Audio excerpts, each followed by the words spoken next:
Everyone, कैसे हैं आप सब। Welcome to our channel A1 pharmacy. हमने शुरू किया था द डाइजेस्टिव सिस्टम की ऑलरेडी मैंने 2 वीडियोस आपके साथ यूट्यूब पर शेयर की हुई है। आप एक बार उनको जाकर देखना सबसे पहले, क्योंकि सबसे पहली वीडियोस मैंने आपको बताया था कि जो हमारा इसका जो डाइजेस्टिव सिस्टम होता है, डाइजेस्टिव सिस्टम का वो इंट्रोडक्शन मैंने आपको दिया था। कौन सा ग्लैंड, एलिमेंट्री कैनाल कैसे प्रेजेंट होती है, ठीक है। उसमें जस्ट बेसिक था सब कुछ। लेकिन जो सेकंड पार्ट था उसमें हमने टंग के बारे में डिस्कस किया था कि टंग हमारी एक स्केलेटल मसल होती है, उसके ऊपर डिफरेंट डिफरेंट टाइप्स के पेपिलाज होते हैं, ठीक है। हमने उसके फंक्शंस के बारे में बात की थी। तो अगर आपने वो वीडियो नहीं देखी है, वो भी बड़ी इंटरेस्टिंग वीडियो थी, उसमें कुछ फैक्ट्स भी हमने देखी थी, ठीक है। पर जो आज की वीडियो रहेगी, आज की वीडियो स्पेसिफिक टंग के सॉरी टिथ के ऊपर प्रेजेंट रहेगी, ठीक है। यानी हमारे जो दांत होते हैं वो कैसे हमारी हेल्प करते हैं डाइजेशन में, क्योंकि टिथ का बहुत मेन रोल है हमारे डाइजेशन के अंदर। अब देखो, जो टिथ की हम स्टडी करते हैं उसको हम क्या बोलते हैं, उसको हम ओडोंटोलॉजी बोलते हैं। ओडोंट जो वर्ड है वो है टिथ से रिलेटेड है, और लॉजी मतलब होता है स्टडी, ठीक है। अगर आप कुछ इस तरह से देखो, ये आपके टीथ प्रेजेंट है अपर साइड और लोअर साइड, ठीक है। इन टीथ के बारे में देखो, ये सारे टीथ आपको अलग अलग नजर आ रहे हैं, यानी इसकी हमारी जो टीथ होती है वो सारी डिफरेंट होती है। तो इस वजह से हम इसको क्या बोलते हैं, टेराडोन। हीटरोडोन जो वर्ड है, हीटरो मीन्स होता है डिफरेंट, ठीक है। और ओडोन मतलब आपको पता ही है टीथ होती है, ठीक है। यानी जितने भी टीथ जो हमारे टीथ हैं वो सारे डिफरेंट डिफरेंट है, ठीक है। यहाँ पे 4 तरह के जो दांत होते हैं, भाई हम बात भी करेंगे आगे, ठीक है। मोरल, प्रीमोरल, इंसीजर्स, कैनाइन जो टीथ होते हैं, इन सब के बारे में आपने पहले भी पढ़ा होगा, ठीक है। और एक वर्ड और भी होते हैं, जैसे आपने देखा होगा, अब मान लो आपकी कोई कोई अगर आपको जोर जोर से आपके दांत में मारने लगे, ठीक है, आपके दांत नीचे गिर जाएंगे, ऐसा तो नहीं होता ना। मतलब एक तरह से ये होता है कि अब आप जब आपके दांतों पे कोई मारता है, या आपके मतलब जब दांत टूटते हैं, आपने देखा होगा, तो आपके जो दांत है वो एक पूरे रूट इससे निकलते हैं, ठीक है। अगर मान लो अगर डिफिकल्ट हमारे पास क्या होती है, देखो जैसे आपको ये टीथ दिख रहे हैं ना, आप ऐसे नहीं कि टीथ ऐसे चिपकाए हुए हैं, इनकी इनकी नीचे में एक रूट है पूरी, ठीक है। जब आप इसको पूरा खींच के निकालोगे ना तो पूरी टूट निकलेगी, ठीक है। यानी जो हमारे ये टिथ हैं वो एक तरह से अटैचमेंट है पूरी, ठीक है। यानी इम्बेडेड है, किसके अंदर एक सॉकेट होता है, जैसे वो होता है ना सॉकेट, आप स्विच मतलब एक तरह से जब चार्जर लगाते हो, ठीक है, सॉकेट के अंदर, तो वो सॉकेट के अंदर जो पिन होते हैं जब आप डालते हो पूरे अच्छी तरह से, सॉकेट उसको बोलते हैं। तो ऐसे ही सॉकेट होते हैं, ठीक है, गम्स के अंदर सॉकेट होते हैं। तो हम इस जो टीथ होते हैं, टीथ पूरी इम्बेडेड होती है, पूरे गड़े हुए होते हैं। तो उस वर्ड को हम क्या बोलते हैं, थीकोडोंट, ठीक है। यानी हमारे दांत ऐसे नहीं है कि डॉल्फिन के दांत कभी आप देखोगे ना तो उसके दांत बार बार आते रहते हैं, क्योंकि उसके दांत थिकोडोन नहीं है, वो ऐसे लगे हुए ऊपर, ठीक है। अगर उसको मुक्का भी मारोगे तो सारे दांत झड़ जाएंगे उसके टूट के। लेकिन यहाँ पे हमारे क्या होते हैं, ऐसे जो दांत लगे हुए हैं वो थिकोडोन दांत है, यानी अच्छे से इम्बेडेड है, ठीक है, पूरे रूट के अंदर है। क्योंकि तो इस वजह से क्या होता है, हमारा जो टूटने का रिस्क होता है बार बार वो खत्म हो जाता है यहाँ पे, क्योंकि अच्छे से रूट के साथ वो अंदर इम्बेडेड हो रखे हैं। कैरी तो अभी थोड़ी शुरुआत थी, अभी हम इसकी पूरी थियोटिकल वे में इसको और डायग्रामेटिक वे में आपको पूरा एक्सप्लेन किया जाएगा। देखो आपके लिए एक बहुत ब्यूटीफुल सा डायग्राम है, अगर आप इस डायग्राम में अच्छे से देखो, मैं आपको ये समझाने की कोशिश कर रही थी। एक मान लो दांत है हमारे, इस दांत के अंदर देखो, अगर पूरा सा इसमें ये पूरा नीचे तक एक रूट गई हुई है, ठीक है। ये पूरा नीचे तक गया हुआ दांत, अगर आप इसको निकालोगे ना, जो आपकी नीचे वाली जड़ भी है ना वो इस दांत से बड़ी हो सकती है, ठीक है। देखो इससे तो बड़ी है ना ऑलमोस्ट, देखो इससे बड़ी है। यानी हमारे जो ये जो दांत है हमारे इम्बेडेड है, इस सर्किट के अंदर इम्बेडेड है, ठीक है, जिसको हम बोलते हैं थिकोडोंट, ठीक है। और हमारे जो दांत होते हैं वो अलग अलग होते हैं, इसको मैं ऐसे क्यों बोल रही हूँ, देखो यहाँ पे जो आप देखो ग्रीन वाले, और यहाँ पे पिंकिश येलोइश ब्लूइश कलर आपको दिखा हुआ है, यानी अलग अलग दांत होते हैं हमारे, जिसको हम हेटेरोडोंट बोल रहे हैं यहाँ पे। तो यहाँ पे आपको अपर जो है, अपर टीथ आप बोल सकते हो, और यहाँ पे लोअर टीथ है, ठीक है। तो यहाँ पे टीथ के बारे में आप डिटेल में डिस्कस करेंगे, 4 तरह के दांत कौन कौन से होते हैं। बिल्कुल इजी टॉपिक रहेगा, बहुत ज़्यादा इजी टॉपिक है ये, आपको मजा आ जाएगा पढ़ के आज।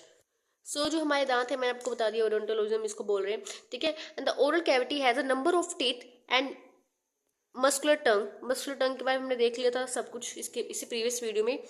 अब देखो आज हमें पढ़ना टीथ के बारे में। And each tooth is embedded in tooth, जो आप बोल रहे हो सिंगल को बोल रहे हो, ठीक है। और टीथ हम बोल रहे हैं इकट्ठे को बोल रहे हैं, सारे काफी सारे दांत इकट्ठे ना 32 होते हैं हमारे, ठीक है। अब देखो each tooth is embedded in a socket of a जो बोन। अब जो बोन होती है, जो जिसके अंदर सर्किट की तरह बना होता है, उसके अंदर जो हर एक दांत होता है हमारा अच्छे से फिट होता है, ठीक है। And this type of attachment is called the thecodont. अब मैंने आपको बताया। And an adult human has 32 permanent teeth. अगर यहाँ पे परमानेंट टीथ की बात आएगी, एक होता है परमानेंट टीथ और एक होता है टेम्परेरी टीथ। अब टेम्परेरी टीथ जो होते हैं हमारे मिल्क वाले होते हैं, आपने देखा होगा आपके मिल्क वाले दांत सारे झड़ चुके हैं, लेकिन जो आपके टेम्परेरी टीथ हैं वो अभी आपके बचे हुए हैं, ठीक है, और वो लॉन्ग टाइम तक चलेंगे आपके। टेम्परेरी टीथ के बाद आपके पास और दूसरे कोई दांत नहीं आएंगे, ठीक है। अगर टेम्परेरी टीथ भी आपके टूट के जाते हैं ना तो उसके बाद आपको नेल लगाने पड़ते हैं, या सर्जरी के थ्रू। आपने देखा होगा डिफरेंट डिफरेंट टाइप्स की जो भी मतलब होते हैं, ठीक है। अगर आपके दांत कैविटी हो जाती है तो आपको रूट कैनाल ट्रीटमेंट करवाना पड़ता है, ठीक है। तो अलग अलग दांतों का भी प्रोसीजर होता है, वो मैं यहाँ पे डिस्कस नहीं करूंगी, ठीक है। नेक्स्ट है which are of 4 different types heterodont. अब हेटेरोडोंट जो वर्ड दे रहे हैं यानी 4 डिफरेंट टाइप्स के यहाँ पे टीथ है। हेटेरो वर्ड ही रिप्रेजेंट कर रहा है डिफरेंट। हेटेरो का मतलब क्या होता है डिफरेंट, और डोंट मतलब कि आपको पता है टीथ होते हैं, ठीक है। उसके नाम में यहाँ पे दिया हुआ है हमारे इंसीजर हो गए। इंसीजर जो होता है वो कटिंग एंड बाइटिंग के लिए काम आएगा, ठीक है। अगर आपको प्रीचिंग करानी है तो यहाँ पे आपको केनाइन काम आएंगे। जो प्री मोलर होते हैं, प्री मोलर आपकी क्रशिंग के लिए, ग्राइंडिंग के लिए काम आते हैं। मोलर जो आपके ग्राइंड और च्यूइंग फूड के लिए काम आती हैं, ठीक है। तो यहाँ पे पूरा फंक्शन भी लिखा हुआ है, ठीक है। यहाँ पे देखो इंसीजर हो गया, केनाइन, प्री मोलर, मोलर हो गया। अब इंसीजर को आई से रिप्रेजेंट किए हैं और जो हमारे केनाइन होते हैं उसको सी से रिप्रेजेंट किए हैं, ठीक है। प्री मोलर यानी पी एम से रिप्रेजेंट किया है, मोलर यानी एम से रिप्रेजेंट किया है। तो यहाँ हमने इसकी डिफरेंस भी देख लिया। जब हम इसको जिसका फॉर्मूला पढ़ेंगे ना डेंटल फॉर्मूला, तब आपको काम आएंगे। अब आप डेंटल फॉर्मूला जब आप पढ़ते हो ना तो आपको ये ऐसे ऐसे लर्न करना आसान हो जाता है कि कौन सा टीथ जो है कितने नंबर के अंदर आता है, यानी कितने जो जो इंसीजर है हमारे 2 होते हैं, केनाइन जो होता है वो 1 होता है, प्री मोलर जो होते हैं वो 2 होते हैं, और जो हमारी ये मोलर है ये 3 होते हैं। इस फॉर्मूला के अंदर हम देखने वाले कि कैसे इसको रिप्रेजेंट किया जाएगा। और जो हमारे दांत होते हैं वो 6 से 8 महीने के अंदर आना शुरू हो जाते हैं, ठीक है। वो यहाँ पे लिखा हुआ है tooth eruption begin by 6 to 8 month of the age. और आपने देखा होगा जो हमारे सेंटर में दांत होते हैं, ठीक है, बिल्कुल सेंटर में दांत होते हैं। जब छोटा बच्चा हंसता है देखना उसके दांत कभी बिल्कुल सेंटर में आएंगे, या तो ऊपर की साइड के दांत पहले उगेंगे, नीचे की साइड के दांत पहले उगेंगे। तो सेंटर में जो दांत होते हैं उसको हम इंसीजर बोलते हैं, ठीक है। तो इंसीजर दांत सबसे पहले आएंगे, तो यहाँ पे लिखा हुआ है centre incisor are first to erupt, ठीक है, यानी सबसे पहले वही उगेंगे। उसके बाद देखो human have a diphyodont dentition, 2 sets of teeth develop milk. एक होता है मिल्क टीथ होते हैं और एक होते हैं, देखो मिल्क टीथ को हम डेसिडियस टीथ बोलते हैं, ठीक है, और एक होता है परमानेंट टीथ। यानी हमारे जो हम ह्यूमन बीइंग में क्या होता है, देखो यहाँ पे डाइफाइंडोन यानी 2 बार दांत आते हैं हमारे मतलब पूरे लाइफ स्पेन में हमारे 2 बार दांत आएंगे। जो सबसे पहले दांत होंगे वो होंगे दूध वाले दांत, जिसको हम मिल्क टीथ भी बोल देते हैं, और इसको हम डेसिडियस टीथ भी बोलते हैं। अगर आपको कोई दूसरा नाम पूछ ले, डेसिडियस टीथ आप बोलो, ठीक है। टेम्परेरी टीथ भी आप इसको बोल सकते हो, बिल्कुल टेम्परेरी होते हैं ये, ज़्यादा वो मतलब कुछ टाइम के लिए होते हैं। और लेकिन परमानेंट जब वो दूध वाले दांत टूट जाते हैं तो उसके बाद परमानेंट टीथ आते हैं हमारे पास, ठीक है। अब परमानेंट टीथ जो होता है उनका नंबर अलग होता है, मिल्क वाले टीथ का नंबर अलग होता है, ठीक है। तो दोनों में हम देखेंगे कौन से मिल्क वाले टीथ में नहीं होते, ठीक है। यानी जब हमारे मिल्क वाले दांत आते हैं तब उनमें कुछ दांत नहीं होते। अब वो कौन से दांत होते हैं वो भी हम देखेंगे, और परमानेंट में कौन से सारे दांत, परमानेंट में सारे दांत होंगे, ठीक है। कई बार किसी के आप देखोगे 28 दांत होते हैं, पूरे 32 दांत नहीं होते किसी किसी के, ठीक है। तो वो भी डिपेंड करता है। नेक्स्ट है मिल्क जो डेंटेशन है is completed by nearly 2 years of the age, and these are replaced by permanent teeth between 6 to 12 years of age. यानी ये 6 से 12 साल की एज में ये पूरे मतलब रिप्लेस हो जाते हैं बाय परमानेंट टीथ के थ्रू, ठीक है। अब देखो यहाँ पे premolar are absent in the childhood, ठीक है। इन चिल्ड्रंस में क्या होता है, प्री मोलर नहीं होते, and in place of premolar molars are present. अब देखो क्या होता है, इसको पढ़ने से पहले आपको थोड़ी सी हमारे टीथ के बारे में जानना पड़ेगा थोड़ी डेप्थ में। अब मान लो जैसे ये हमारे ऊपर वाले दांत है और नीचे वाले दांत है, ठीक है। अब देखो जो आपको ग्रीन से रिप्रेजेंट किया है वो आपके इंसीजर है, सबसे आगे वाले दांत आपके इंसीजर होते हैं। ये आपको सिर्फ हाफ साइड के दिखाए, ठीक है। अगर मैं इस नीचे वाले को छोड़ दूं और इस साइड वाले को देखूं, सिर्फ एक साइड वाले को, तो आपको सिर्फ 1 साइड वाले गिन ले, तो ये आपको ये वाली चीज़ गिननी है आपको, ठीक है। ये वाली चीज़ नहीं गिननी है आपको। सो अभी के लिए आपको क्या करना है, ये वाली देखनी है, कलरफुल देखना है सिर्फ आपको। अब देखो ग्रीन जो है आपके पास इंसीजर है, और यहाँ पे पिंकिश जो आपको दिखाया है केनाइन है, ठीक है। तो यहाँ पे 2, ये 2 नंबर में होगा, ये 1 नंबर में हो गया, ठीक है। देखो यहाँ पे ये 2 में है, ये 1 में है। उसके बाद देखो कितने हैं, येलोइश कलर कितने प्री मोलर है, प्री मोलर 2 है हमारे पास यहाँ पे। उसके बाद देखो ये 3 है, 1 2 3, ठीक है। मोलर आपके कितने हो गए, 3 हो गए। तो बच्चों में क्या बोला है कि बच्चों में ये जो हमारे प्री मोलर होते हैं ये प्रेजेंट नहीं होते, ठीक है। मिल्क टीथ में ये जो येलो वाले दांत है, ठीक है, प्री मोलर जिसको हम बोल रहे हैं, ये प्री मोलर यहाँ पे प्रेजेंट नहीं होते, तो उनकी जगह पे क्या बोल रहे हैं कि इनकी जगह पे ये मोलर वाली जगह ले लेते हैं। ठीक है, तो ये मोलर यहाँ पे प्रेजेंट होती है। अभी आपको एडल्ट में दिखाया है पूरा। ठीक है, तो प्री मोलर की जगह कौन घेर रहे हैं? मोलर वाले घेर रहे हैं। तो देखो अब हमने बात की थी डेंटल फॉर्मूला की। डेंटल फॉर्मूला भी ऐसे ही राइज होता है। डेंटल फॉर्मूला जो होता है ना, 2 1 2 अपॉन 2 1 2 3 अपॉन ऐसे होता है। ठीक है, तो यहाँ पे अब 2 1 2 किसके अकॉर्डिंग बता रहा है? इसके अकॉर्डिंग 2 1 2 3, तो इसके अकॉर्डिंग आपको बताया गया है। ठीक है, अब देखो यहाँ से जैसे अब आप ऐसे अंदाजा लगाओ। अब देखो 2 ये है ऐसे, अब ऐसे ही पूरे दांत गिन लो आप पूरे। ठीक है, 2 ये है, 2 1 ये हो गया, 2 ये हो गए 5, और यहाँ पे कितने हो गए 8। 8 और 8 कितने होते हैं? 16। 16 और 16 32 हो गए पूरे। ठीक है, तो पूरे 32 दांत के अकॉर्डिंग आपको ये चीज रिप्रेजेंट किया हुआ है यहाँ पे। सो आई होप आपको ये थोड़ी रिप्रेजेंटेशन समझ आई होगी। देखो ये आपको पूरे परमानेंट टीथ बताया हुआ है। अगर मैं बात करूँ डेसिडियस टीथ की, यानी मिल्क कलर टीथ की अगर मैं बात करूँ, तो वो किस तरह से रिप्रेजेंट होते हैं मैं आपको दिखाती हूँ। देखो अगर आप इस स्ट्रक्चर में देखो ना, तो यहाँ पे आपको डेसिडियस टीथ दिखाया है। तो यहाँ पे जो आपको ग्रीन कलर के दिखाया है वो इंसीजर है। कैनाइन आपको दिखाए हैं, और आपको प्री मोलर यहाँ पे शो नहीं किए, मोलर आपको शो किए। मोलर भी 2 ही है सिर्फ। ठीक है, अब देखो जब हमारे छोटे बच्चों के दांत है, अब छोटे बच्चों के दांत में क्या होते हैं आपको थोड़ा दिखाया है इसको। ठीक है, अब यहाँ पर प्री मोलर के लिए, अब देखो अभी तो प्री मोलर यहाँ पे तो आए हुए हैं। जब प्री मोलर नहीं थे तो हमारे कैसा स्ट्रक्चर था, कुछ यहाँ पे बर्ड्स बने हुए थे। ठीक है, जहाँ पे वर्ड्स होते हैं परमानेंट टीथ के लिए, तो देखो यहाँ पे वर्ड्स आपको प्रेजेंट हो रखी है। जब परमानेंट टीथ आएंगे तो इस तरह से यहाँ पे आकर जो भी मतलब उसका प्रोसेस होता है आके बन जाएंगे। ठीक है, अब यहाँ पे वर्ड्स बचे हुए हैं। तो जो आपको मैंने केस बताया ये आपका मिल्क टीथ में है। जब आप छोटे बच्चे थे तो ऐसे आपके दांत हुआ करते थे, और जब आप एडल्ट हो गए हो तो कुछ इस तरह से पूरे आपके 32 जो दांत है पूरे आ जाते हैं आपके। ठीक है, अब देखो यहाँ पे अगर मैं बात करूँ डेंटल फॉर्मूला की, अगर मैं इसको पूरे इस तरह से कट कर दूँ सीधा, अगर मैं देखूँ इसको हाफ साइड, तो ये साइड लगा लो आप। ठीक है, तो देखो यहाँ पे 2 1, देखो ऐसे 2, यहाँ पे 1 हो गया। ठीक है, फिर 2, क्योंकि देखो ये कितने हैं आपके पास यहाँ पे मोलर कितने हैं? 2 है। किराइन कितने हैं? 1 है। और यहाँ पे इंसीजर कितने हैं? 2 हैं। और यहाँ पे आपके 3 है। ठीक है, ऐसे नीचे 3 2, यहाँ पे 1, ये 2, तो फॉर्मूला क्या बन गया? 2 1 2 3, 2 1 2 3। तो ये हाफ साइड की दिखाई है आपको सिर्फ। अगर आप इसको ऐसे साइड देखो ना, तो आपके पूरे इनको काउंटिंग कर देखोगे तो 32 ही आएंगे। तो ये 32 के अकॉर्डिंग आपको फॉर्मूला बना के दिया है, 2 1 2 3 2 1 2 3। ठीक है, तो इस तरह से कुछ आपको फॉर्मूला याद रखना है। अगर आप इस फॉर्मूला के याद रखोगे ना तो आपको इजी होगा। आपको इजी मतलब दांत में जैसे होता है ना कि कई क्वेश्चन पूछ लिए जाते हैं कि केनाइन्स कितने होते हैं, इंसीजर कितने होते हैं, प्रीमोलर कितने होते हैं। क्वेश्चन कैसा भी आ सकता है आपके पास। ठीक है, तो आपको हर तरह से रेडी रहना है। तो आप उस फॉर्मूला के अकॉर्डिंग भी लर्न कर सकते हो। तो उस फॉर्मूला के बारे में आपको बताऊंगी। डेंटल फॉर्मूला होता है, ये मैंने आपको खुद से नहीं बनाया, ये चीज़ खुद से मैंने प्रेजेंट नहीं किया आपको, ये है दिया हुआ है आपको। अब देखो डेंटल फॉर्मूला के बारे में बताया, arrangement of teeth is each half of the upper and lower जो। अब मैंने को अपर और लोअर जो के अकॉर्डिंग बताया था आपको। पहले अपर जो को ऐसे कट किया था, फिर लोअर जो को। तो अपर और लोअर जो के अकॉर्डिंग आपको यहाँ पे रिप्रेजेंट करना है इन द ऑर्डर ऑफ। आई जो रिप्रेजेंट कर रहे हैं इंसीजर से है, केनाइन, प्रीमोलर, मोलर, इसको रिप्रेजेंट किया है। Is represented by the dental formula which is human 2 1 2 3 upon 2 1 2 3। वो जो फॉर्मूला इसके जो लाइन है ये वाली मैंने आपको अच्छे से बताई है। ठीक है, कैसे इसको लाइन को मैंने रिप्रेजेंट किया है अब आप देख सकते हो। आपको मेन चीज समझ आना चाहिए। ठीक है, एंड नेक्स्ट है dental formula is an equation which is represented number and type of teeth in each half of the both जो।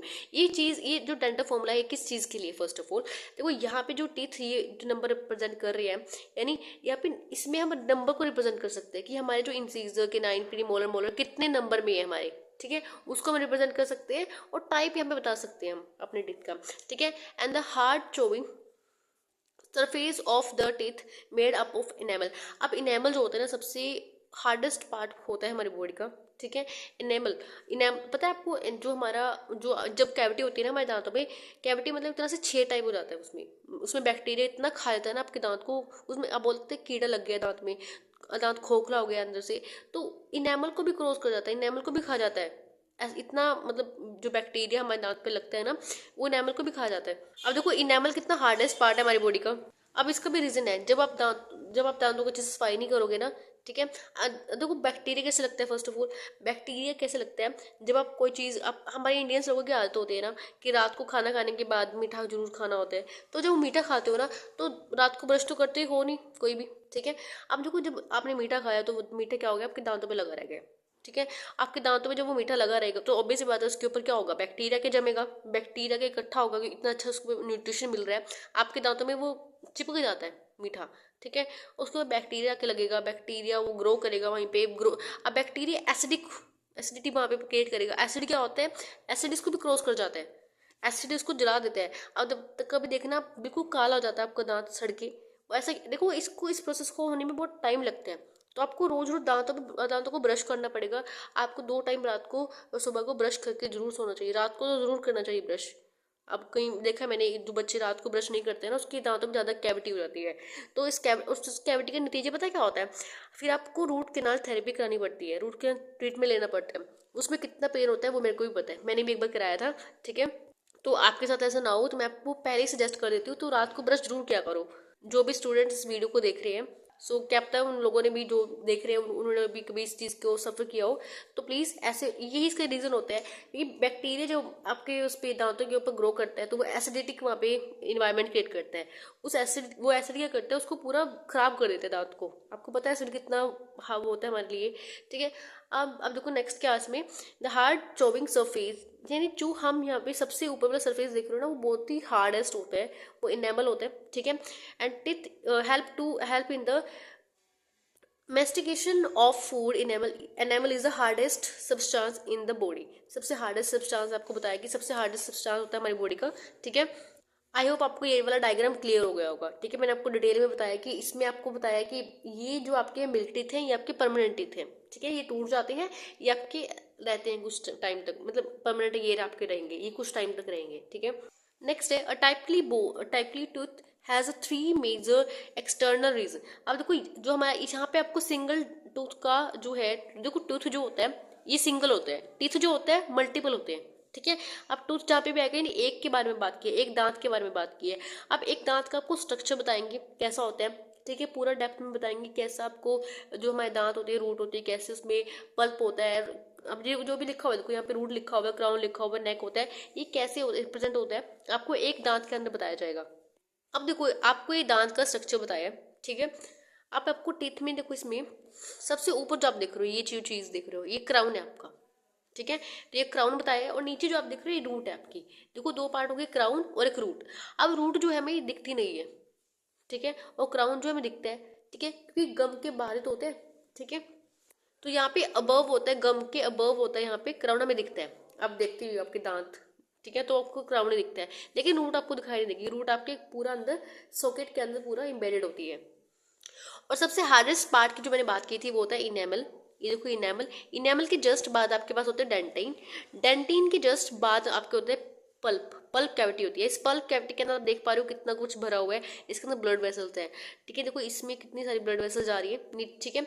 और यहाँ पे देखो ये आपका है सीमेंटम। सीमेंटम जो होता है बिल्कुल इसके बाहर वाला होता है। अगर आप देखो रूट के अंदर किस तरह जा रही है, सीमेंटम है, इसको कवर कर रहा है। अब देखो जो ये वाली लेयर है ना, ये वाली डेंटिन जो लेयर है, डेंटिन को कवर करता हुआ जो है सीमेंटम, ये ब्लूइश कलर में आपको दिख रहा है सीमेंटम, ये डेंटिन को कवर कर रहा है अंदर से। उसके बाद देखो ब्लड वेसल्स और आपकी नर्व्स जा रही है यहाँ पे, ठीक है। ये देखो यहाँ पे जितने भी आपको देखते होंगे ना सेंसेशंस होती हैं, ठीक है, बहुत ही गर्म ठंडा लगता है, तो इसी के थ्रू जाता है वो, ठीक है। तो यहाँ पे लिखा हुआ है the crown is a visible portion above the level of the gum, embedded in the socket are 1 to 3 root, ठीक है। यानी जो हमारा सॉकेट होता है, सॉकेट के अंदर जो रूट प्रेजेंट होती है वो जो आपके पास क्राउन होता है उससे भी ज्यादा बड़ी होती है। आप देख सकते हो कितनी बड़ी आपको दिखाई है यहाँ पे, ये क्राउन है, ये आपका रूट जो है 3 ज्यादा गुना, मतलब एक तरह से आप बोल सकते हो इससे तो बड़ा ही है ना। देखो यहाँ पे अगर आप इससे ज्यादा बड़ा है, 2 टाइम्स बड़ा है यहाँ पे, ठीक है। अब देखो नेक्स्ट जो है नेक वाले पोर्शन की बात की, तो नेक जो आपका है इस तरह से नेक आपको दिखाया है। नेक जो है इस तरह से, यानी आपका जो नेक होता है ना, junction of the crown and आपका जो रूट होता है उसके नियर, ठीक है। देखो आपका क्राउन है, ये रूट है, तो जंक्शन में आप देख रहे हो ना इस तरह से ये कॉन्ट्रैक्टेड होता है, ठीक है। देखो कॉन्ट्रैक्ट हो रखा है ना, इस तरह से कॉन्ट्रैक्ट हो रखा है, तो यहाँ पे पूरा, अब देखो अगर ये कॉन्ट्रैक्ट नहीं होगा, नीचे वाला मोटर आ जाएगा, तो यहाँ पे पूरा फिट रहता है दांत हमारा, ये दांत हिलता डुलता नहीं है, अच्छे से आपका दांत है वो फिट रहेगा, ठीक है, लंबे टाइम तक चलेगा आपका दांत। तो नेक जो है आपका, नेक किस रीजन पे है, ये क्राउन और रूट के बीच में जो आपका दिख रहा है ना ये चीज, ठीक है, बिल्कुल ऐसे गर्दन सी, तो आपको इसको हम क्या बोल रहे हैं, नेक बोल रहे हैं।